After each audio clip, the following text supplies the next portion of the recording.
Merci. Ça va bien ce matin? Donc, vous l'avez vu sur la publicité, mon sujet ce matin, c'est comprendre le sens de l'humour québécois, l'interprétation de l'humour de Louis-José Hood à la lumière de l'Évangile. Vous avez bien compris, Louis-José Hood, l'humoriste. Et oui, j'ai eu l'occasion de présenter une version de cette conférence-là à Paradigme 2014 en novembre passé. Cette fois-ci, ça va être une version un petit peu plus complète. Et la première question, c'est pourquoi donc voudrait-on s'intéresser ou interpréter les spectacles d'humour de Louis-José Hood? C'est pour la raison très simple qui est donnée par un écrivain qui s'appelle Kevin Van Hooser, qui dit « Toute culture donnée, explicitée par des textes et des mondes culturels, on va voir c'est quoi un texte et un monde culturel, mais est constamment en train de former chaque personne spirituellement dans cette culture. Toute culture donnée est en train de former spirituellement chaque personne dans cette culture, c'est-à-dire de raffiner sa compréhension de ce qui est vrai, beau et bon. Même si on ne le réalise pas à première vue, une culture donnée n'est jamais absente de foi. Au contraire, elle nous pousse à vivre d'une certaine manière et par implication nous prédispose envers un certain type de foi.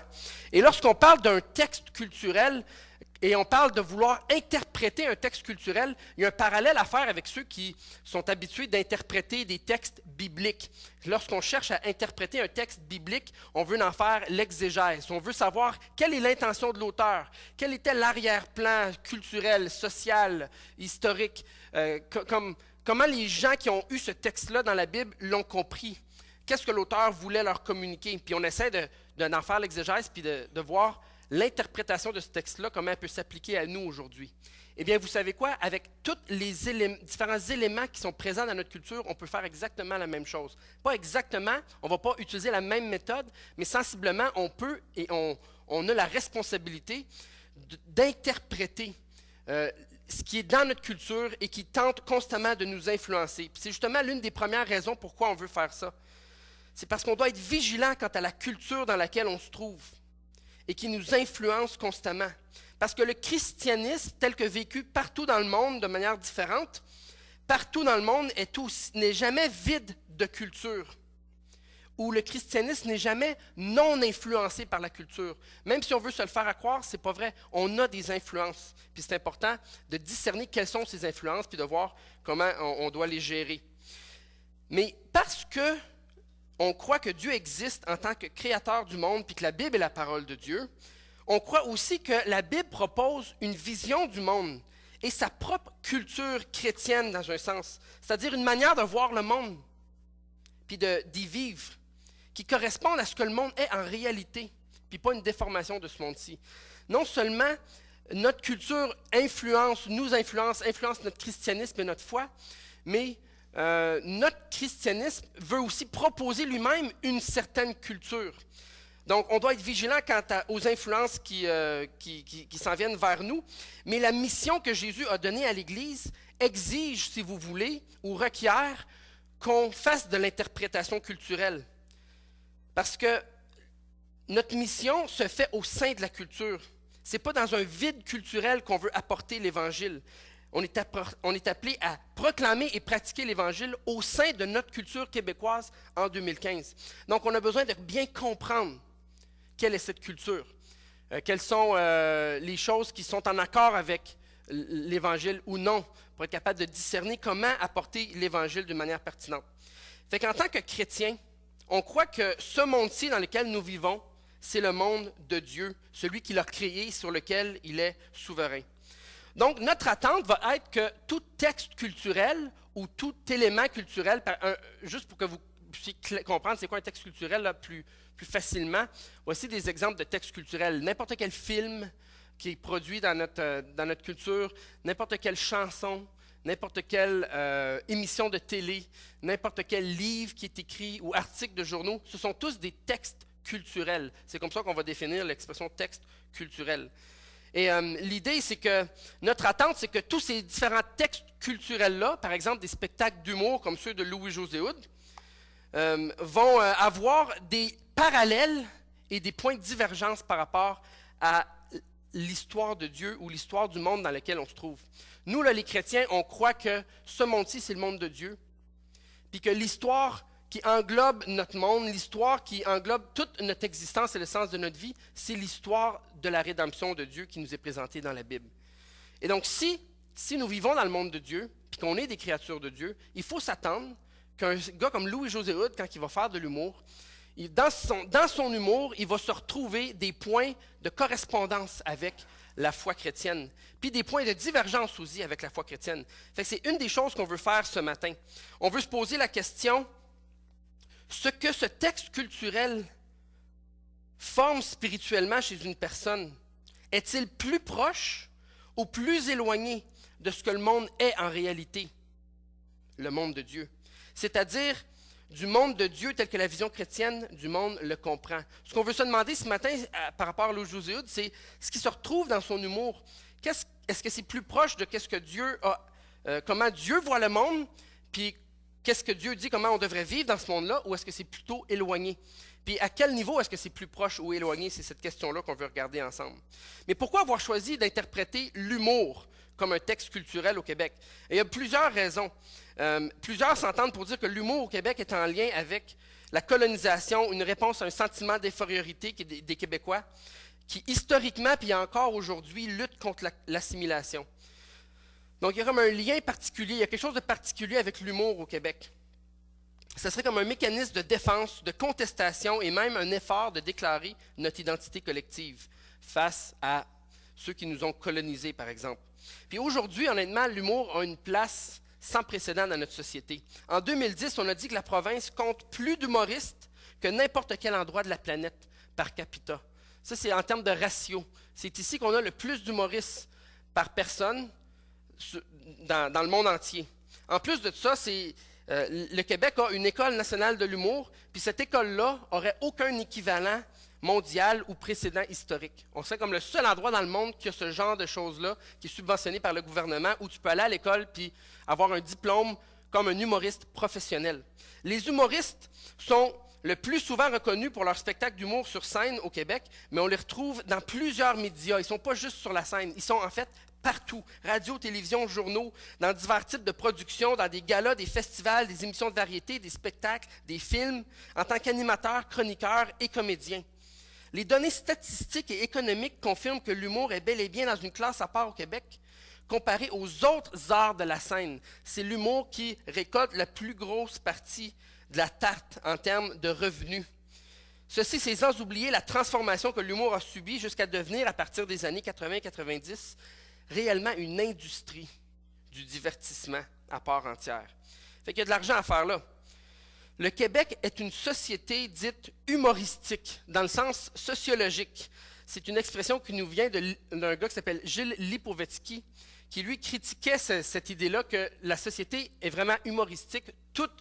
On peut rire de tout, l'humour est partout, puis notre société suit même un code humoristique. Si tu n'en ris pas, c'est que là, c'est toi qui es en problème. Là, c'est toi qui es bizarre, c'est toi qui es étrange, si tu n'es pas en train de rire. Chose intéressante, on nous dit qu'à cause de la nature de l'humour, un historien, Robert Herd, je ne sais pas comment dire son nom honnêtement, il est québécois, A-I-R-D, son nom de famille, Herd, lui nous dit que l'humour peut offrir un angle original pour cerner les malaises, les tensions et les dépressions populaires à travers le temps et en saisir le sens. L'humour est un excellent véhicule pour percevoir les humeurs d'un peuple. Le cas du Québec est particulier, le besoin de rire existe chez tous les peuples, mais plus encore peut-être dans une collectivité maintenue en situation d'infériorité. Donc pourquoi l'humour? Parce que c'est quelque chose de vraiment, vraiment important au Québec. L'humour a une importance culturelle vraiment incroyable au Québec, plus que dans d'autres endroits du monde. Mais pourquoi Louis-José Hood? Ben, la raison la plus simple, c'est parce que c'est mon humoriste préféré. Je voulais me trouver une raison d'écouter ses spectacles solo à répétition sans me sentir coupable. Mais honnêtement, Louis-José Hood, c'est, on pourrait dire, puis c'est une question d'opinion personnelle peut-être là, à certains égards, mais je dirais que c'est probablement l'humoriste le plus populaire au Québec présentement. Celui qui influence peut-être le plus ou qui reflète peut-être le plus la société québécoise. Parce que les gens veulent aller voir ses spectacles puis s'identifient à qu'est-ce qu'il dit. Il a une carrière en humour depuis près de 15 ans, fait qu'il y avait de la matière à étudier par rapport à Louis-José Hood. C'est pas juste un jeune qui commence. Il a déjà fait 3 spectacles solo, des grosses tournées. Il a un succès fulgurant depuis sa graduation de l'École nationale de l'humour en 98. Il n'a pas cessé de gagner des prix dans différents galas. C'est incroyable son parcours à ce niveau-là. C'est un de ceux qui a fait le plus de spectacles solo puis qui a vendu le plus de billets. Donc sa popularité en termes de vente de billets, c'est incroyable. Les critiques font l'unanimité de son talent puis de sa capacité. Fait que même toutes les critiques, les gens qui sont supposés te dire que tu n'es pas correct, que tu as fait telle affaire puis c'était pas bien, même eux autres, ils ont de la difficulté à trouver des choses à corriger par rapport à Louis-José Hood. Donc, vraiment, Louis-José Hood, ça me semblait un bon candidat pour faire cette analyse-là. Quelqu'un qui me permettrait d'avoir peut-être une bonne idée de comment son humour reflète qu'est-ce qui se retrouve dans la société québécoise. Donc, ce qu'on veut faire ce matin, dans les 50 minutes qui restent, on veut examiner ensemble quelle sorte de monde et de personnes est-ce que Louis Hood propose qu'on devrait être dans ses spectacles solo. Ces spectacles solo, qu'on le veuille ou non, proposent ou mettent de l'avant une vision du monde. Voici comment le monde fonctionne. Non seulement ça, il propose, voici comment on devrait vivre dans ce monde-là. Voici quel genre de personne qu'on devrait être. Donc, on veut examiner, bien justement, c'est quoi qu'il dit à ce sujet-là dans ses spectacles solo. Puis j'ai réduit ça à ces 3 spectacles solo principaux, Louis-José Hood, Suivre la parade et les heures verticales, parce qu'il en a fait 2 autres, les shows cachés 1 et 2, puis il a fait tellement d'autres choses, mais à un moment donné, il faut se limiter à quelque part si on veut être capable de finir par dire quelque chose. Donc, on va se limiter à ses spectacles solo. Et même ce matin, ça va tourner peut-être plus alentour de son 2e et 3e spectacle. Non seulement qu'on veut regarder qu'est-ce qu'il dit, mais on veut examiner, se poser la question, qu'est-ce qui est un signe de création dans son humour? Un signe de création, c'est quelque chose qui est présent là, puis qui est comme un écho de ce que Dieu a créé en lui. On est dans le monde de Dieu, on croit que Dieu nous a créés, puis on croit que peu importe si on pense ou non qu'on est dans le monde de Dieu, on l'est quand même. C'est ça la réalité. Les chrétiens croient que c'est le monde dans lequel on vit. Puis que c'est inévitable que dans l'humour de José Hood, comme j'ai dit dans mon introduction, il va avoir des signes de création. Il va avoir des vestiges de ce que Dieu a créé. C'est sûr que il n'y aura pas juste des signes de création, il va aussi avoir des signes de la chute, parce que la chute a tout affecté, tout déformé la création de Dieu. Donc certainement, il va avoir aussi des signes de la chute, des choses que Dieu a créées, mais qui ont été déformées par le péché. Mais il va quand même avoir des signes de création. Donc on veut examiner ces choses-là ensemble. Quels sont les signes de création dans ce qu'il dit, les signes de la chute, puis comment la rédemption et l'Évangile répondent à ce que Louis-José Hood dit dans ses spectacles. Puis comment est-ce que nous, on peut répondre en tant que chrétiens à ce qu'il dit. Donc, on va commencer par décrire ce que j'ai discerné comme une vision du monde chez Louis-José Hood. Je pense que la vision du monde de Louis-José Hood est une vision du monde d'humaniste séculier et d'existentialisme. Il ne dit pas comme ça, il ne va pas utiliser ces mots-là pour le dire. Puis c'est mon interprétation, fait que c'est certain que je pourrais me tromper, mais ce que j'ai pu discerner en écoutant ces spectacles puis en analysant les extras puis des entrevues qu'il a fait et tout, j'ai l'impression que lui a une vision du monde plutôt humaniste, séculier et existentialiste. Et juste pour introduire ça, j'aimerais qu'on mette un clip vidéo justement qui montre un petit peu là, cet élément-là. Si on peut mettre le vidéo.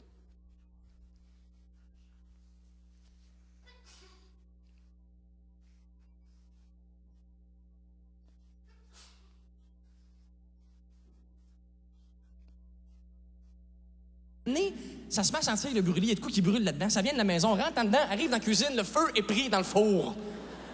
Là, poêle au gaz, flamme, torse nu. Ça peut pas bien finir. J'ouvre ça, j'ai peur que ça m'explose dessus. Je suis rendu que je fais une prière.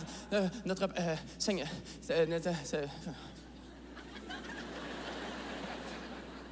Ça te ferait-tu des fois que tu viens pour faire une prière, mais tu te rends compte que... tu connais rien là-dedans, finalement. Puis tu te sens coupable de demander une faveur à quelqu'un avec qui tu parles pas souvent. Puis t'espères qu'il te replace, là. Première communion, la cravate, les cheveux frisés. Vous connaissez ma grand-mère? Moi, je savais plus comment formuler ma prière. J'étais rendu « Cher mon Dieu! » Monsieur, Seigneur, à qui de droit? Intéressant, n'est-ce pas? J'ai choisi cet extrait-là juste pour illustrer le fait que finalement, Dieu ne fait pas vraiment partie du monde de Louis-José Hood ou de l'expérience de sa vie. Justement, dans un autre de ses spectacles, Les Heures verticales, il va parler de Pâques comme une fête vraiment de tradition dont il ignore complètement l'origine. Il dit, il n'était pas mort à Pâques, justement. T'sais, il parle d'un party de famille, puis là, il se demande pourquoi on est ici finalement à Pâques. T'sais. Ouais, puis il a fait un comeback. Fait, il démontre à quel point la religion, pour lui, puis peut-être pour l'ensemble du Québec, c'est quelque chose qui ne fait plus partie de nos vies. C'est comme un souvenir lointain. On l'a mis de côté, puis on ne se souvient plus vraiment c'est quoi. Mais c'est là, mais on ne sait pas vraiment quoi faire avec ça, on ne sait pas vraiment c'est quoi. Tout laisse entendre dans ces spectacles que la réalité est restreinte à ce que nous pouvons observer, expérimenter ou comprendre par la raison. C'est une vision, je dirais, plutôt naturaliste du monde. L'humaniste séculier ou un mélange d'humaniste séculier et d'existentialiste. Je sais que ce n'est pas la même chose, mais je vois comme un mélange de ces deux choses-là dans sa vision du monde. Il n'y a pas vraiment de dimension invisible ou spirituelle à notre existence, selon ce que j'ai pu comprendre. Les humains existent et sont libres de vivre leur vie comme ils le veulent. Il n'y a pas vraiment personne à part eux-mêmes qui devrait leur dire quoi faire ou qui être. C'est leur conscience qui les guide, qui les dirige, avec laquelle ils décident de ce qui est bien ou mal. Il n'y a pas d'autre autorité qu'eux-mêmes. On déduit par certains commentaires de Louis-José Hood qu'ils ne conçoivent pas vraiment qu'il y a une existence après la mort. Ou du moins, c'est quelque chose de vraiment flou sur lequel ils ne se prononcent pas clairement. À un moment donné, il fait un gag sur l'idée de rendre l'âme. Il dit, on semble être locataire. Ce qui est bizarre, il parle de l'euthanasie, puis il dit, ce qui est bizarre, c'est qu'on semble être locataire de notre âme. On loue notre âme, parce qu'il dit on ne peut pas décider nous-mêmes quand est-ce qu'on veut ne plus vivre. Puis il dit, puis là il fait une joke, il dit c'est pour ça qu'on dit qu'on doit rendre l'âme, parce qu'on est locataire de notre âme. Mais honnêtement, c'est quoi l'âme? Je pense que c'est rien dans sa conception. C'est pas quelque chose de vraiment concret. C'est juste une manière de parler de notre vie finalement, de notre intellect peut-être. Dans ces trois spectacles, ce que j'ai pu comprendre, c'est que il met de l'avant vraiment une vision du monde où Dieu n'est pas là. On est laissé à nous-mêmes. Puis l'homme, ce qu'il doit faire dans la vie, c'est poursuivre le bonheur. C'est ça le but de la vie. C'est sois heureux, poursuis le bonheur, c'est ça qui compte. Puis c'est à toi de décider comment faire ça, puis c'est quoi la définition du bonheur pour toi. Ce que j'ai pu voir, par contre, comme un fil conducteur qui revient, qui se développe tranquillement dans son premier spectacle, et qui est vraiment très présent dans son deuxième show, Suivre la parade, puis qui continue vers cette lancée-là dans Les Heures verticales. Il y a un fil conducteur qui est là. Puis moi, ce que je dirais très simplement, c'est que le fil conducteur est le suivant. Ce qu'il dit dans ces spectacles-là, c'est que la vie est anormalement éprouvante et insensée. Mais elle mérite quand même d'être vécue. C'est ce que j'ai pu comprendre en analysant ces spectacles. C'est que selon Louis-José Hood, son message, c'est que la vie est anormalement éprouvante et insensée, mais elle mérite d'être vécue quand même. Au début de notre existence, juste avant peut-être d'expliquer ça, pour appuyer ça, pour que vous pensiez que ce n'est pas juste moi qui l'invente, j'aimerais juste mettre quelques autres clips qui vont comme appuyer ce point-là. Le fait que je pense que Louis-José Hood, ce qu'il est en train de dire, c'est que la vie est anormalement éprouvante et insensée. Tout ce que j'achète bête est pire que ça. Tout ce que j'essaye plante. Vous savez? Ça arrive des fois dans la vie que tu as une période, une phase, un moment où ça va pas bien. Ça marche pas. Une période plate. Une période où tout ce que tu entreprends, ça fonctionne pas. Et là, tu te dis, tout ce que j'entreprends, ça ne fonctionne pas. T'es rien. T'es rien. Tu te dis, je suis rien. Tu te dis, si on t'avait de m'enlever la majuscule au début de mon nom.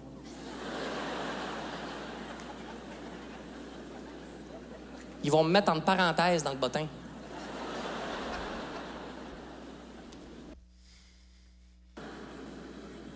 C'est pas fini. Il y avait un message dans ma boîte vocale. Et ce message-là, je vous le raconte le plus honnêtement du monde. Je serais un peu dégueulasse d'inventer ça, là. C'est un message de mon gérant. Il s'appelle Benjamin. Et là, ça dit « Salut Louis, c'est Ben. Écoute, faut que tu sois au gala de Vrac TV dans 3 semaines. » Vrac TV, c'est le poste pour les ados. Ils ont un gala belle fun, un anti-gala, où ils remettent plein de prix comiques à plein d'artistes. Et là, il me dit « Bravo, mon vieux, tu viens de gagner l'artiste que vous aimeriez avoir comme père. »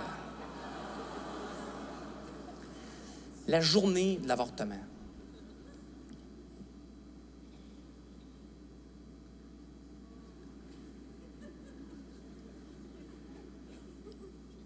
Tabarnak. C'est un cas de tabarnak, je crois. C'est un cas de tabarnak. Je m'excuse, il y a un sac dans le show, il est là. Tabarnak. C'est tout ce qui sortait. Tabarnak, tabarnak, tabarnak. J'en ai essayé d'autres, hein. Sapristi, cacahuète. Non, tabarnak! Ça, c'est pas arrivé à personne. Il y a personne que sa blonde s'est fait avorter de la journée de la fête à son père, qui arrive chez eux, qui se fait dire « Les jeunes de ton pays aimeraient t'avoir comme père. Ça se peut pas, la vie ne peut pas te cross-checker dans la face de même. » C'est pas fini. Parce que, pour une fille, je pense qu'il n'y a rien de plus contre nature que ça, si on veut. Et quand ta blonde se fait avorter, même si c'est une décision prise à 2, ça se peut qu'après, à ses yeux, tu ne sois pas nécessairement l'homme de l'année. Et ça a été une dure épreuve dont on s'est pas remis. Un moment donné, elle est partie. Et là, ça a fait non. Là, ça a fait non. Là, je me suis retrouvé dans une zone où je n'étais jamais allé avant. Parce que les bad luck, au début, c'est correct quand tu regardes ça monter, là, c'est comique. Bon, tout ce que j'achète, ça pète. OK. Je lâche l'école. Ouais, OK. Me bois grenade pocket dans la rue. OK. Brûle les aisselles de genoux en Guadeloupe. OK. Mon père m'a traumatisé avec une tente roulotte. OK. À un moment donné, mes parents se séparent. Ça fait comme, OK. Ma blonde se fait avorter. OK. Là, ma blonde s'en va. Non. À un moment donné, ça fait non. À un moment donné, je peux pas, là. Je peux pas suivre. Je peux pas suivre la parade. Je suis comme ça sur le bord de la route, là, puis je comprends pas, là. Et là, tu tombes dans la phase où tu peux pas rien faire parce que tout te fait penser à l'autre personne. Intéressant. Ben moi, je trouve ça intéressant.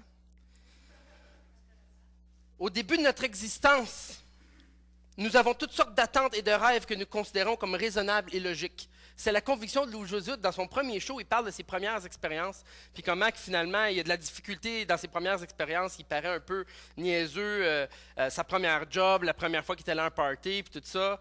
Il y a toutes sortes de rêves puis d'attentes lorsqu'on grandit, on apprend comment la vie fonctionne. Mais dès justement nos premières expériences et jusqu'à nos dernières, Louis José dit, nous réalisons que nous vivons plutôt une vie remplie d'épreuves souffrantes. Ces épreuves sont parfois causées par nos échecs, parfois causées par la nature de la vie qui est difficile. Mais ces difficultés que nous vivons créent en nous une incompréhension du pourquoi de notre existence sur Terre. T'es plus rien, il le dit. T'es plus rien. Ils vont te mettre en parenthèse dans le bottin. Ces épreuves nous poussent à conclure que la vie n'a pas de sens ou qu'elle est absurde, que ce que nous croyons être notre raison d'être, d'exister, est illogique et déraisonnable vis-à-vis de nos expériences réelles. Il y a un conflit qui émerge, une distance entre notre désir d'être heureux, le fait qu'au plus profond de nous-mêmes, c'est tout ce qu'on veut expérimenter le bonheur, on veut être heureux, mais ce qu'on expérimente vraiment dans la vie, notre expérience personnelle, c'est la misère et la souffrance, le malheur. Ça crée des sentiments d'injustice, de frustration, face à ce que nous percevons être normalement un dû, le bonheur qui ne nous est pas rendu. La vie ne peut pas te cross-checker d'en face de même. Ça montre à quel point il y a une frustration puis un sentiment d'injustice par rapport à tout ce qui lui arrive dans sa vie. Nous nous demandons alors qu'est-ce qui cloche, dit Louis José Hood. Il ne dit pas, mais c'est mon interprétation de ce qu'il dit. Comment expliquer qu'au fond de nous, nous voulons tant être heureux alors qu'il semble y avoir tant d'obstacles à cette quête? C'est quoi le but de ces épreuves? Pourquoi surviennent-elles dans notre vie? Puis ce qui est intéressant, c'est que Louis José Hood pose ces questions-là, mais n'apporte pas vraiment de réponse définitive à ces questions qui suscitent une crise existentielle. En fait, il semble ne pas savoir vers qui ou vers quoi les diriger pour qu'elles soient répondues. Il s'en prend à la vie en lui attribuant des intentions lorsqu'il se révolte du fait qu'elle a cross-check dans la face, justement.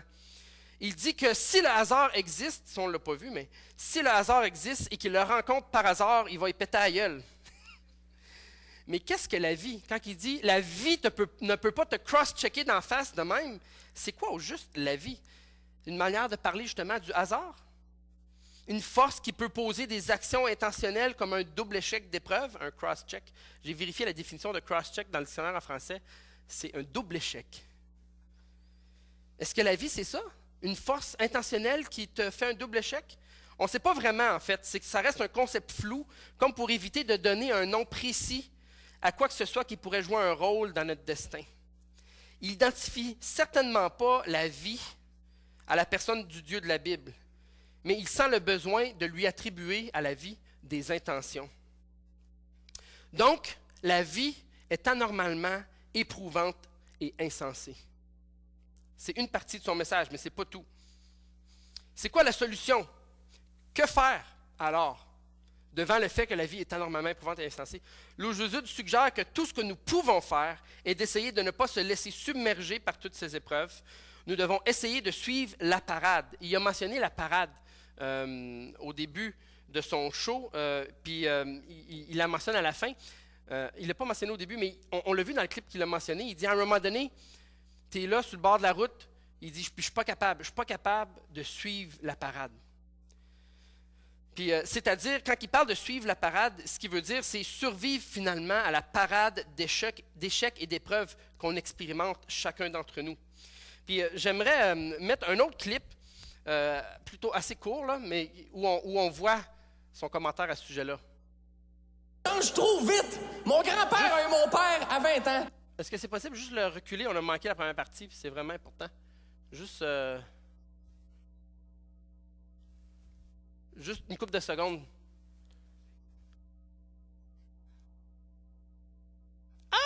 Non, ça se met à sentir le brûlis. Il y a de quoi qui brûle là-dedans. Ça vient de la maison. Vous l'avez remis au début complètement. Je voyais votre souris s'en aller sur le piton, le rewind. Là. Alors là, juste le mettre à peu près peut-être ici. Là. Ouais. Ouais, là, ça devrait être bon. Merci. La vie change trop vite. Mon grand-père a eu mon père à 20 ans. Mon père m'a eu à 25 ans. Moi, j'ai 30 ans. Puis hier, j'ai loué Spider-Man.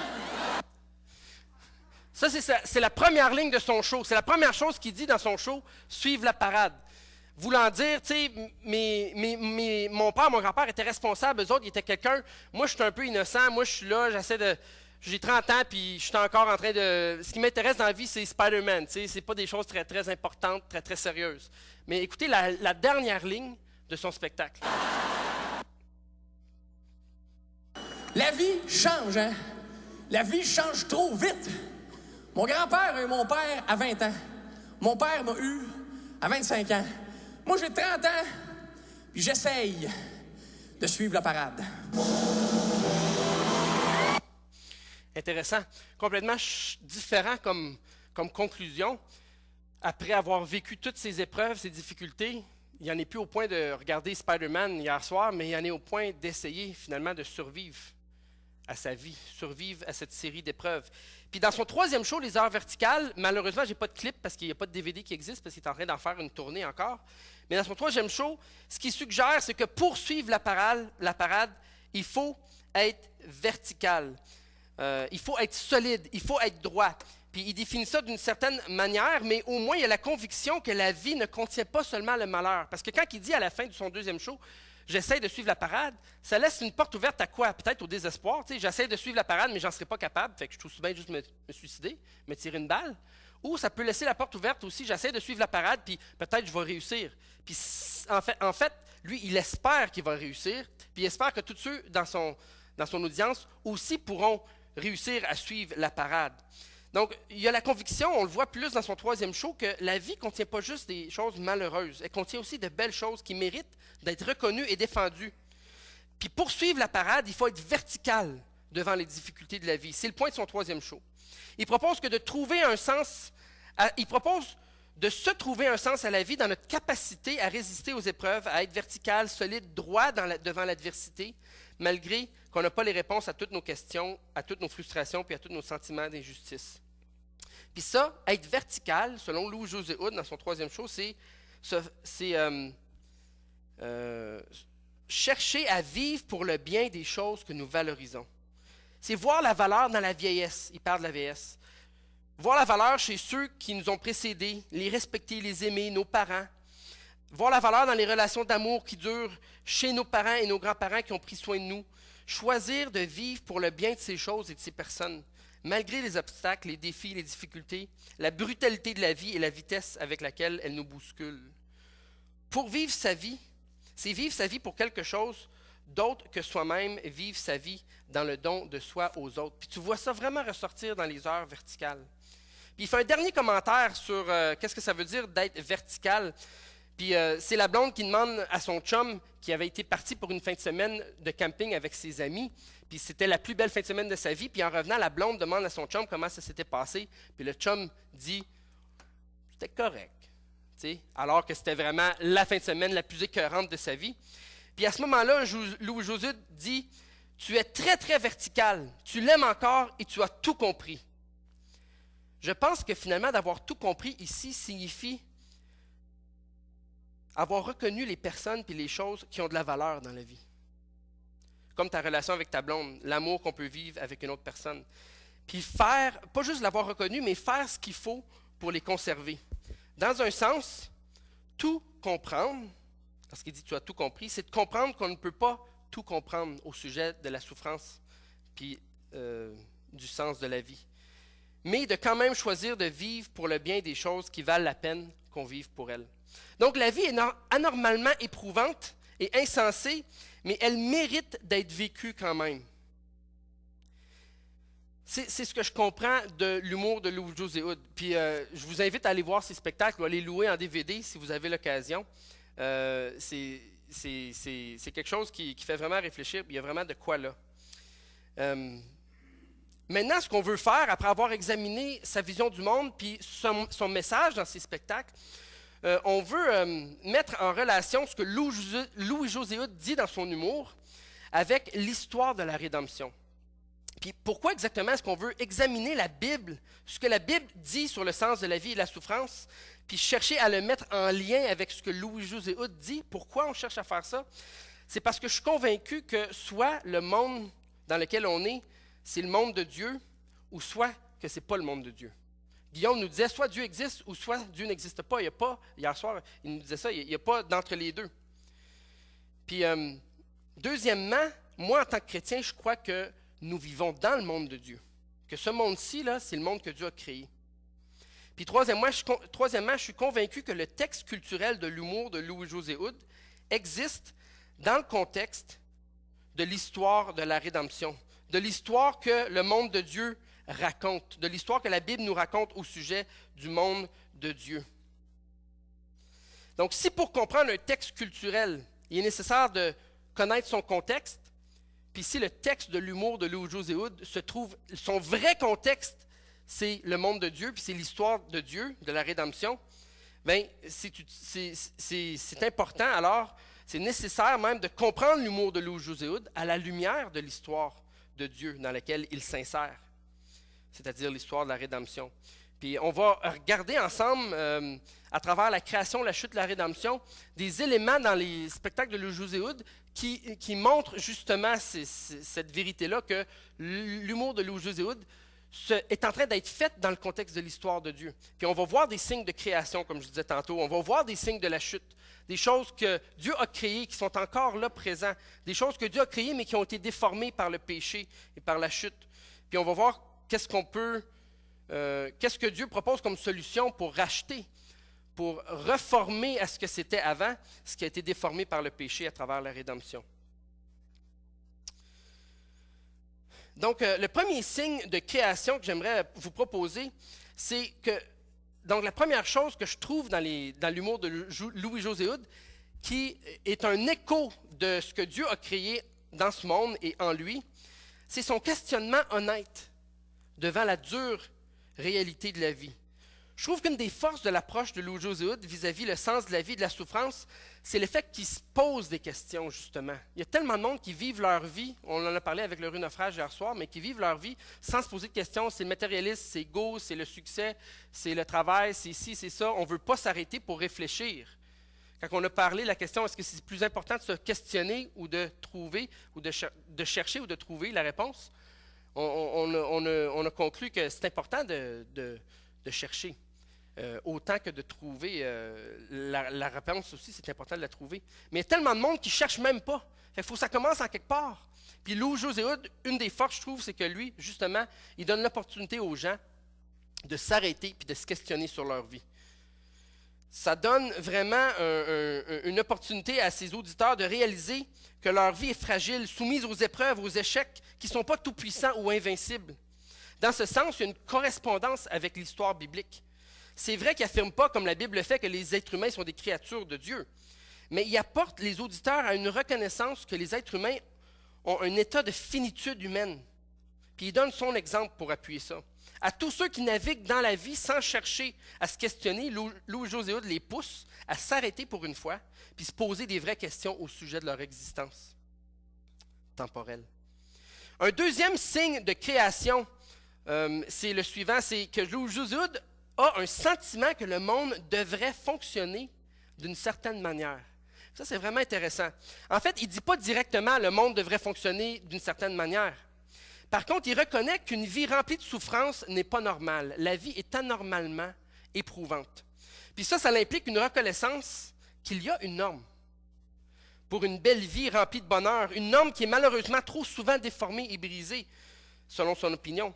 On y voit une aspiration à une vie remplie de joie, de beauté, de justice, de relations comblées. Il ne peut même pas dire exactement c'est quoi, mais au plus profond de lui, il y a le sentiment qu'il y a quelque chose de plus grand que cette vie de misère-là qu'il est en train de vivre.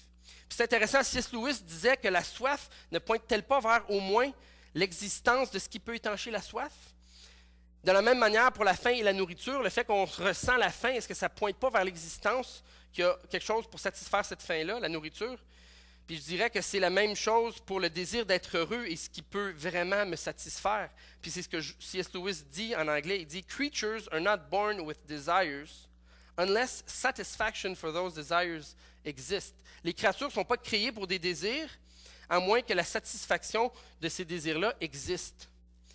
Puis bien avant C.S. Lewis, Saint Augustin disait à Dieu, « Vous nous avez créés pour vous, et notre cœur est toujours agité de troubles et d'inquiétudes, jusqu'à ce qu'il trouve son repos en vous. » Donc le sentiment d'anormalité que Lou Joséhoud a, c'est vraiment un signe de création.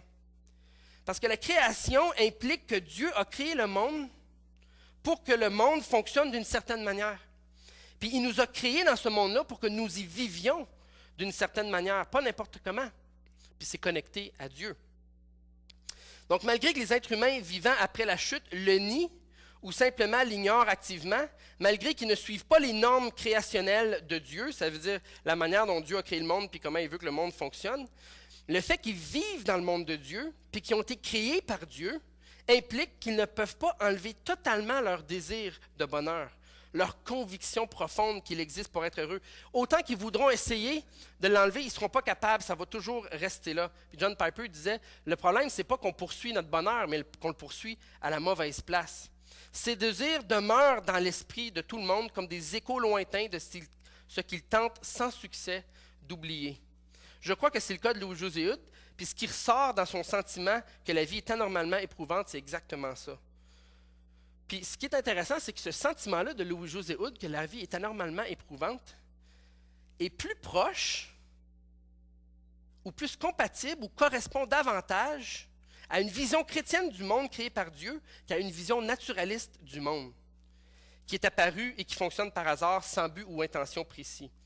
Parce que si le monde n'est dirigé que par le hasard, sans but ou intention, pourquoi Lou Joséhoud aurait-il le sentiment que ses souffrances sont anormales? N'est-ce pas? Ce serait juste le hasard qui suit son cours puis qui fait des siennes. Pas besoin de se fâcher envers quiconque ou quoi que ce soit.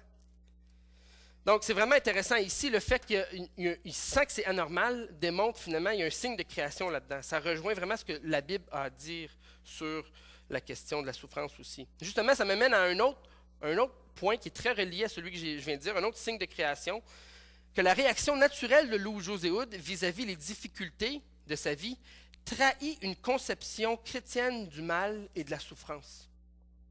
Sa manière de réagir, ça trahit une conception chrétienne du mal et de la souffrance. Alors que lui, quand on écoute ses shows et qu'on l'entend parler, il semble plutôt mettre de l'avant une vision du monde humaniste. Mais sa conception du mal trahit une conception chrétienne du monde. C'est la réaction adéquate à avoir dans un monde créé originalement très bon par Dieu. On n'en veut pas et on y dit non. Et c'est exactement ce que Louis-José Hood fait et dit. L'injustice que Louis-José Hood ressent reflète l'injustifiable réalité du mal et de la souffrance présents dans un monde où ils ne sont pas bienvenus.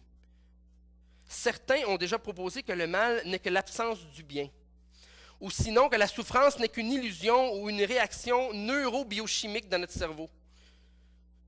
Une vision du monde qui n'inclut pas la personne de Dieu tentera justement d'expliquer ou de justifier le mal et la souffrance d'une manière ou d'une autre. Mais Louis-José Hood, il ne fait pas ça. Il avoue honnêtement ses sentiments de frustration et d'injustice. Il avoue aussi que tout cela n'a pas de sens. Le mal et la souffrance sont un non-sens de la vie. En fait, sa réaction est similaire à la réaction de Dieu vis-à-vis le mal et la souffrance. Je m'explique.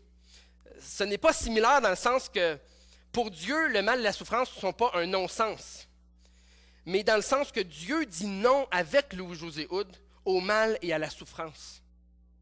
L'origine du mal et de la souffrance qui lui est associée ne peut pas être humainement comprise, justifiée ou expliquée. On ne peut pas attribuer un rôle pédagogique à la souffrance pour expliquer pourquoi la souffrance puis le mal existe premièrement, son origine. Moi, je dis, on peut pas, oui, Dieu, une fois que le mal y est là, va l'utiliser pour nous enseigner des choses, pour nous faire grandir, mais de dire que le mal est là parce que Dieu en avait besoin pour nous enseigner, comme si Dieu est dépendant du mal pour nous enseigner, puis nous enseigner une pédagogie, moi, je dis non à ça. Ce serait une manière de justifier le mal, puis de dire finalement, on a besoin du mal. Le mal, finalement, il n'est pas si mal que ça, parce que regarde, on en a besoin pour apprendre des choses dans la vie. Mais pour expliquer l'origine du mal, c'est, selon moi, impossible. C'est ni en considérant le mal comme illusoire, ni en le considérant comme presque normal et inévitable, ni même en disant que c'est la faute de l'homme et que Dieu n'était pas capable de l'empêcher, qu'on peut justifier ou expliquer l'origine du mal, puis de la souffrance. Une fois le mal présent, Dieu l'utilise pour en faire ressortir le bien. Mais selon ma compréhension de la Bible, le mal est l'intrus dans la création de Dieu et il le sera toujours. Seulement le Dieu souverain et transcendant peut en faire du sens. Donc la position de Louis-José Hood reflète davantage cette conception chrétienne du mal que la conception d'un humaniste séculier aurait, car un humaniste séculier n'a pas vraiment de quoi s'indigner devant le mal et la souffrance, parce qu'il n'y a pas de standard universel pour le bien et le mal, si on est venu ici par hasard. C'est le genre de contradiction auquel on s'attend d'une personne qui vit réellement dans le monde de Dieu, mais qui pense vivre dans un autre genre de monde où Dieu n'est pas là. C.S. Lewis indique que dans un monde sourd à la voix de Dieu, c'est-à-dire qui choisit d'ignorer la voix de Dieu, Dieu crie à travers notre souffrance comme à travers un mégaphone pour réveiller nos esprits à sa présence. Puis moi, ce que je pense, c'est que Louis-José Hood, il entend Dieu crier, mais il n'est peut-être pas prêt à reconnaître que c'est Dieu qui lui parle. On a une quatrième signe de création, puis celui-là, on va le passer quand même assez vite fait, mais juste avant, j'aimerais vous jouer un dernier clip. En fait, 2 derniers clips.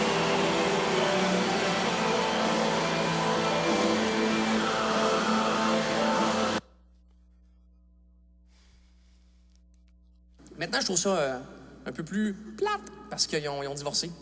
Ils ont divorcé finalement, divorcé récemment après 32 ans de mariage. Mais en tout, ils étaient ensemble depuis 36 ans. Hey, 36 ans, c'est plus une relation, c'est une tradition. Il était plus vieux que la semaine verte à Radio-Canada. Ce que je trouve un peu dommage là-dedans, moi, c'est de se séparer, mais à 60 ans. T'sais. De divorcer rendu à 60 ans. Il me semble que quand tu fais le trajet Québec, Montréal, t'arrêtes pas de pisser à Longueuil.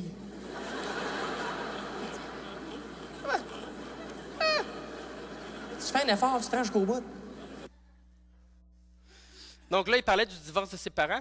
Puis là, il va parler dans le prochain clip de son expérience personnelle d'avortement. J'ai dit, OK. Et c'est devenu peut-être le moment le plus bizarre de ma vie. Parce que le débat dans l'avortement est dans la question, est-ce qu'un fœtus, c'est une vie? Moi, je pense que non.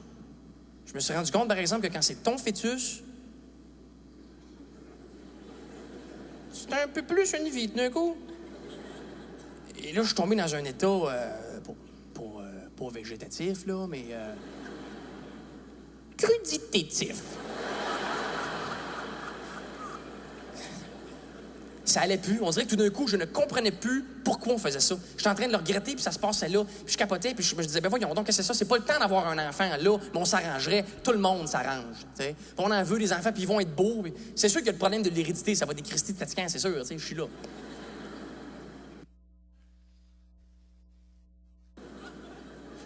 Ça allait plus pantoute, t'étais dans la pièce d'à côté, j'avais juste le goût de rentrer là, fait comme, OK, c'est niaiseux, c'est n'importe quoi, prends tes affaires, viens-t'en, on va te faire une soupe. Dans 9 mois, tu vas te saucer comme ça. Ouh, elle est fraîche! Sauf que je suis resté assis là, je sais pas trop encore pourquoi. Je me suis mis à penser à ma vie, puis aux choix que j'ai fait dans la vie, puis au parcours que j'ai eu, puis je me disais, Colin, que ça, c'était pas dans le plan. C'était tellement pas supposé arriver. Je m'étais tellement jamais imaginé là. Et là, automatiquement, tu te mets à penser à tes amis qui ont des enfants puis qui ont l'air bien. T'sais. Moi, je pensais à Christian, puis à Mathieu, puis à Israël, puis à René Tousignan.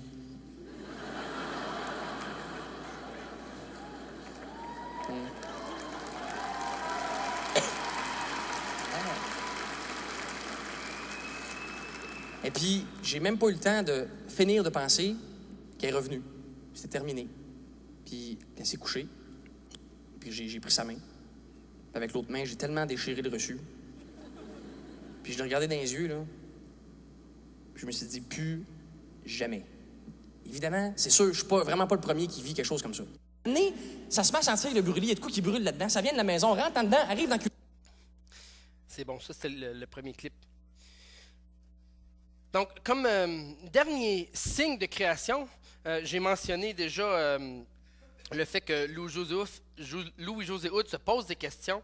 Non seulement ça, mais en plus de ça, il trouve que la vie est anormalement éprouvante. Puis sa réaction face au mal, pour moi, pointe vers comment la Bible conçoit le mal aussi. Mais comme quatrième signe de création, je dirais que Louis-José Hood, l'importance qu'il accorde à vivre pour le bien d'autrui, s'accorde avec la pensée judéo-chrétienne. Puis en fait, les différentes choses qu'il va mentionner, comme on vient d'entendre là, viennent rejoindre une idée, des idées qui ne sont pas trop populaires en ce moment au Québec, mais qui sont vraiment à contre-courant des idéologies actuellement populaires au Québec. Ça se rapproche plutôt de l'éthique chrétienne. Vous allez me dire, voyons, l'avortement, ça ne se rapproche pas de l'éthique chrétienne. Il a fait avorter son enfant.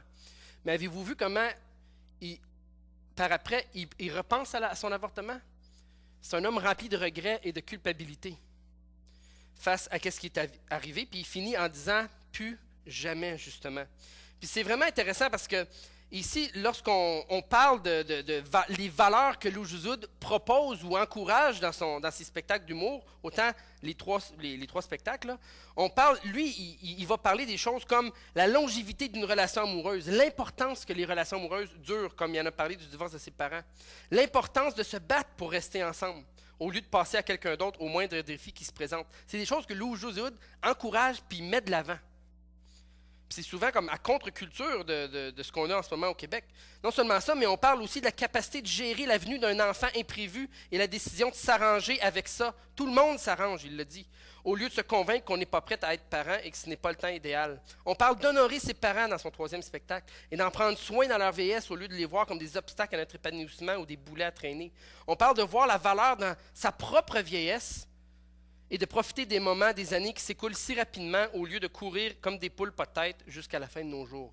C'est le genre de choses que Louis-José Hood met de l'avant, puis propose, puis espère que ses auditeurs pourront prendre et mettre en pratique dans un sens. Donc, force est d'admettre que si Louis-José Hood reflète la société québécoise, ça signifie que beaucoup de Québécois s'attachent encore à ces valeurs judéo-chrétiennes. Puis on l'a vu dans le film L'Heureux naufrage, c'est comme ça. Les gens au Québec, ils tiennent encore à ces valeurs-là. Ce que Jean-Claude Guilbeault nous a dit hier soir dans L'Heureux naufrage, c'est que c'est pas juste important de savoir que les valeurs auxquelles on est attaché viennent du christianisme. Puis là, de dire, les valeurs viennent du christianisme, c'est cool, on peut scraper le christianisme et garder les valeurs. Ce que Jean-Claude Guilbeault dit, lui, il va un pas plus loin en disant que l'importance, c'est de ne pas les couper de leurs racines comme des fleurs dans un vase, de peur d'aboutir à des fleurs fanées, d'aboutir à des valeurs qui n'ont plus de vie en elles-mêmes, qui éventuellement n'auront plus de raison d'être conservées. Il reste que les valeurs que le Judaïsme semble mettre de l'avant sont plus compatibles avec la vision chrétienne du monde que la vision d'humaniste séculier, encore une fois. Puis on voit que cette tension est là aussi dans la société québécoise. Donc, dans les 10 minutes qui me restent, j'aimerais, après avoir fait un survol de signes de la création dans l'humour de Louis-José Hood, j'aimerais démontrer qu'il y a aussi des signes de la chute. Mais selon moi, ces signes-là de création et de chute, une des choses qui démontrent, c'est à quel point Louis-José Hood emprunte, peut-être malgré lui, des éléments à la vision chrétienne du monde. Je trouve que ce sont des indices qui démontrent que Louis-José Hood fait son humour dans le contexte du monde de Dieu. Ça a renforcé l'idée qu'on est vraiment dans le monde de Dieu parce que malgré lui, il n'est pas capable de faire autrement que de faire référence à des choses qui ont rapport avec l'histoire de Dieu et de la rédemption. Mais comme on va voir dans la prochaine section, les textes culturels comme celui de Louis-José Hood, ne contiennent pas seulement des points de correspondance avec l'histoire de la rédemption, mais aussi des points de divergence. Le premier signe de la chute, quelque chose qui démontre, quelque chose qui est là présent, qui montre que c'était quelque chose que Dieu avait créé, mais qui a été déformé, une déformation du plan original de Dieu, je dirais que c'est sa vision de l'être humain. Sa vision de l'être humain est insuffisante. Même si Louis-José Hood réalise que la fragilité de l'être humain est là, dans sa quête de sens et ses questionnements, oui, il se pose des questions, oui, on est fragile, oui, on n'est pas des dieux, mais sa vision de l'être humain n'est pas assez complète pour l'amener à transcender son malaise avec la vie et la souffrance. Sa compréhension de l'être humain et du monde dans lequel il évolue ne permet pas de faire le tour de la question au sujet du sens de la vie et de la souffrance. Il reste bloqué. La vie ne fait pas de sens. Puis je ne suis pas capable de donner une réponse à ça. Pas capable de donner une réponse à la vie ne fait pas de sens, à la présence de la souffrance dans sa vie. Puis en bout de ligne, ce qu'il comprend, c'est qu'aucun être humain ne pourra donner des réponses satisfaisantes. C'est sa conclusion. Si ce monde est seulement naturel, puis qu'il n'y a rien ni personne pour lui donner un sens, c'est la conclusion auquel, j'imagine, on doit s'attendre. Ça dépasse l'être humain. Puis s'il n'y a pas d'autre que l'être humain sur qui compter pour donner des réponses, on ne peut pas donner de réponse, puis on reste dans un non-sens absolu. Par contre, si nous vivons dans le monde de Dieu, en tant que créatures de Dieu, nous pouvons comprendre que seulement Dieu peut comprendre. Et cela est d'un réconfort énorme. Puis c'est dans ce sens-là que Dieu veut racheter cette idée-là. Sa vision de l'être humain ne lui permet pas de comprendre le monde de la souffrance, ça ne permet pas de lui donner des réponses satisfaisantes, mais Dieu est en train de dire, il y en a des réponses. Il n'y a pas un non-sens absolu par rapport à la souffrance. Il y a quelqu'un qui le comprend. Peut-être pas nous, mais on a une conviction qu'il y a quelqu'un qui comprend, puis ça, c'est réconfortant. Il y a une différence entre dire que absolument personne ne peut comprendre le mal et la souffrance, donc on n'a aucun espoir, et de dire que nous, on ne les comprend pas, mais que Dieu, lui, les comprend. Parce que le mal et la souffrance ne sont pas plus absolus que Dieu lui-même. Donc même si nous, on ne comprend pas, cela nous réconforte énormément de savoir que même le mal et la souffrance sont entre les mains du Dieu souverain qui contrôle toutes choses. Le prochain signe de la chute que je vois dans Louis-José Hood, c'est qu'il n'identifie pas la source du problème adéquatement. Il reconnaît la présence et la réalité de la souffrance. Il voit qu'il y a un problème, mais il n'identifie pas vraiment bien le responsable. Dans son show, Suivre la parade, à chaque fois qu'il y a quelque chose qui pète dans sa vie ou qui ne marche pas, il retourne avec l'objet qui ne marche pas au magasin. Puis il parle au vendeur, puis le vendeur, c'est tout le temps « Tony ». Puis le vendeur lui dit tout le temps « Ah, il y avait une chance sur 1000 que cette affaire-là pète dans ta vie, mais c'est tombé sur toi, qu'est-ce que tu veux, c'est la malchance. » Donc, il n'identifie pas vraiment la source du problème, à part ce Tony-là qui lui donne des probabilités que telle ou telle chose lui est arrivée par hasard, puis c'est dû à la malchance. Il est victime de la vie dans tout ce qui lui arrive. C'est en ligne avec la vision humaniste du monde qui considère que l'homme est fondamentalement bon. Mais du côté de l'histoire de la Bible, on a déjà vu que la Bible affirme que bien qu'il est créé à l'image de Dieu et précieux aux yeux de Dieu, l'homme est responsable de la présence du mal et de la souffrance dans le monde. La responsabilité de l'homme dans la Bible par rapport au mal, puis à la souffrance, puis au péché est très, très présente. C'est l'humanité qui s'est détournée de Dieu et qui a fait tomber le monde dans la corruption. Oui, Adam et Ève ont été tentés par Satan, mais avant qu'Adam et Ève pêchent et chutent, le monde n'existait pas encore, la mort n'était pas encore dans le monde. Donc c'est vraiment à la chute de l'humanité d'Adam et Ève que le monde a basculé, si on veut, puis a commencé à être détraqué. Oui, toute la souffrance dans le monde n'est pas directement liée à une action mauvaise d'un être humain. Ça, je refuse de dire ça. Mais il y a des souffrances qui sont simplement la conséquence d'un monde détraqué par le péché en général, comme les catastrophes naturelles ou certaines maladies, par exemple. Mais malgré ça, même si on ne peut pas faire un lien direct entre un péché d'un homme et tous les problèmes du monde, malgré ça, la souffrance, malgré ça, depuis la chute, l'homme est responsable de beaucoup de mal et de souffrance. Puis le non-sens de la vie vient d'une vision du monde qui ne voit pas le monde comme il est réellement. Créé bon, mais déformé par le péché, racheté par Jésus-Christ en attente d'être restauré complètement. Puis c'est pour ça que ça ne fait pas de sens. C'est parce qu'en quelque part, on n'identifie pas la source du problème. On n'identifie pas que le problème, c'est le péché. L'être humain est au cœur du problème du non-sens, du mal et de la souffrance. Moi, j'en fais partie. Louis-José Hood en fait partie. Puis chaque être humain en fait partie. Donc, la vraie source de la souffrance dans le monde, telle que la Bible la présente, c'est vraiment, c'est l'être humain. Puis c'est les forces du mal aussi, Satan et les démons. Donc, la vraie question du problème du mal et de la souffrance, selon moi, c'est pas si un Dieu tout-puissant existe, comment se fait-il qu'il y ait du mal et de la souffrance dans le monde? La vraie question, c'est plutôt, si un Dieu bon et tout-puissant existe, comment se fait-il que tous les êtres humains ne sont pas tous exterminés, eux qui sont tous pécheurs et injustes? Puis la réponse, c'est qu'à cause de la miséricorde de Dieu, Dieu ne nous a pas tous tués, mais il a offert justement une solution. Un autre signe de la chute, c'est la solution que Louis-José Hood propose. C'est-à-dire que je trouve que sa solution, devant le non-sens de la vie et de la souffrance, est inadéquate. Sa solution se réduit à se faire confiance à nous-mêmes. C'est une solution très humaniste. Malgré qu'il désire apporter une solution à l'angoisse de la parade des problèmes de sa vie, ça ne fonctionne pas parce que finalement, la solution se trouve en nous-mêmes, dans notre capacité à déterminer les choses importantes, puis ensuite dans notre capacité à vivre pour le bien de ces choses. Mais est-ce qu'on a vraiment, si on est laissé à nous-mêmes, si Dieu n'existe pas, dans un monde clos là, dans lequel Dieu n'est pas là, est-ce qu'on a vraiment la capacité par nous-mêmes de déterminer le bien et le mal, de déterminer qu'est-ce qui est important dans la vie? Et moi, je dirais que non. Tim Keller explique que même si les réactions neurobiochimiques en nous pouvaient expliquer nos sentiments moraux de bien et de mal, elles ne peuvent pas expliquer les obligations morales que nous ressentons.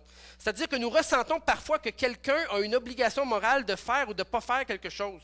Même si cette même personne-là, selon ses propres sentiments, sont contraires à nos sentiments. Même si quelqu'un est convaincu qu'elle peut faire ça, il y a des gens qui, eux, sont convaincus qu'elle ne doit pas faire ça. Donc, on a des sentiments d'obligation morale. On sent qu'il y a des obligations morales. Puis ce que Keller est en train de dire, c'est que sans Dieu, qui parmi les humains peut juger de la validité d'un sentiment moral versus un autre? Il n'y a vraiment personne. Mais même si on accepte d'épouser la norme morale de Dieu et les valeurs judéo-chrétiennes, comme Louis-José Hood le fait, ou semble le faire, est-ce qu'on serait capable de toujours vivre pour le bien de ces valeurs-là? Donc, premièrement, Louis-José Hood, ce qu'il est en train de dire, c'est qu'on est laissé à nous-mêmes, c'est à nous de décider qu'est-ce qui a de la valeur dans la vie, premièrement, puis deuxièmement, de vivre pour ces choses-là, pour le bien de ces choses-là, malgré les obstacles et les difficultés qui sont devant nous. Moi, ce que je suis en train de dire, c'est, premièrement, est-ce qu'on est capable de déterminer par nous-mêmes, laisser à nous-mêmes complètement, les êtres humains, de déterminer le bien et le mal, de déterminer qu'est-ce qui est important et qu'est-ce qui a de la valeur dans la vie? Moi, je dis non. Sans norme morale, on ne peut pas. Ça prend une norme qui est au-dessus des êtres humains. Mais même si on pouvait le déterminer, et même si on choisissait de prendre les valeurs chrétiennes comme les Québécois le font, essaye, prends toutes les valeurs chrétiennes, prends les 10 commandements, prends ce à quoi les Québécois ils sont attachés en ce moment, mais ils ne savent pas pourquoi. Puis essaye là, de vraiment suivre ça sans la puissance de Dieu, puis sans la puissance de l'Évangile. Ça sera impossible. Ça va être vraiment impossible. Fait que laisser à nous-mêmes, non seulement on n'est pas capable, selon moi, de déterminer ce qui est important, puis ce qui a vraiment de la valeur, mais on n'est pas plus capable de vivre selon cette valeur-là. On n'est pas capable de vivre ces valeurs-là complètement, sans jamais faire d'erreur. La Bible dit qu'on est esclave du péché, puis c'est seulement par la grâce de Dieu que c'est possible d'être libéré de cet esclavage-là. C'est-à-dire qu'on n'est pas capable de ne pas commettre le péché quand on est esclave du péché. Certains diraient que des athées ou des humanistes séculiers réussissent sans Dieu à être verticaux à leurs heures, Pourquoi insérer Dieu dans l'équation de bord? Il y a des gens pas chrétiens qui semblent vivre une vie morale vraiment bien. Mais la Bible affirme que Dieu donne sa grâce et sa miséricorde universellement à tous les hommes, tous les êtres humains, qu'ils soient croyants ou non. Il fait pleuvoir sur le bon et le méchant. Puis il permet à des hommes, aussi pécheurs qu'ils sont, de prendre soin de leurs enfants, de donner du pain à leurs enfants au lieu des roches quand leurs enfants leur demandent à manger. Fait qu'il me semble que la solution de Lou Joséhoud, au non-sens de la vie, de la souffrance, met beaucoup de confiance dans les capacités humaines. Puis à date, l'histoire du monde nous a montré qu'on n'était pas trop hot les êtres humains, quand on était laissés à nous-mêmes. Mais la Bible nous invite à placer notre confiance en Jésus plutôt, qui a choisi lui-même de souffrir volontairement pour nous afin qu'on puisse être gracieusement libérés de l'esclavage du péché, rendu capable de vivre les valeurs judéo-chrétiennes à la gloire de Dieu telles que Dieu l'a toujours voulu.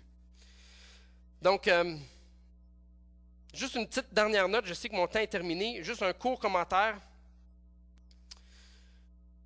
Ce que Lou Joséhoud essaie de faire dans ses spectacles, c'est d'utiliser l'humour pour un peu amadouer ou apprivoiser son malaise, n'est-ce pas?